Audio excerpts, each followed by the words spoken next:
First thing what you need to do in Visual Studio Code. When you open Visual Studio Code, you will see welcome window.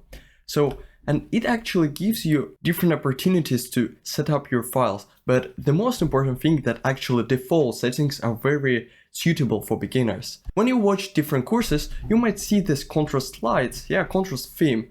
But my recommendation to not add different themes if you are a beginner. The default theme would be the best choice for the beginners, as it would be easier to follow for the most of the courses.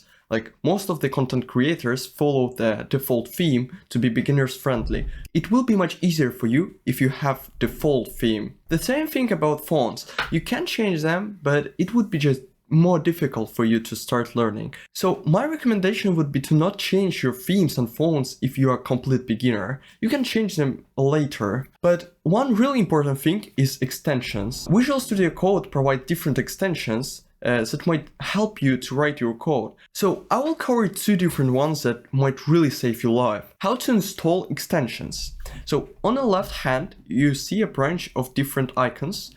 The final one is extension. You can click it, and then you will see an input bar where you can write the name of the extension. First extensions that we will use is vsCode icons. So vsCode icons by vsCode icons team.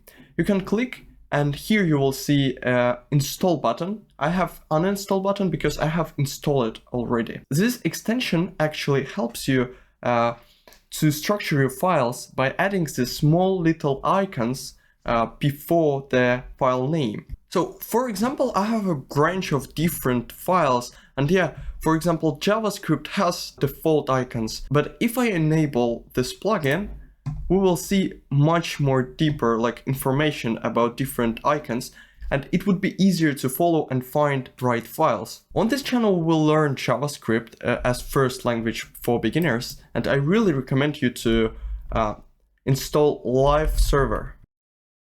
Live Server extension by Ritwik. It allows you to show code in the browser very easily.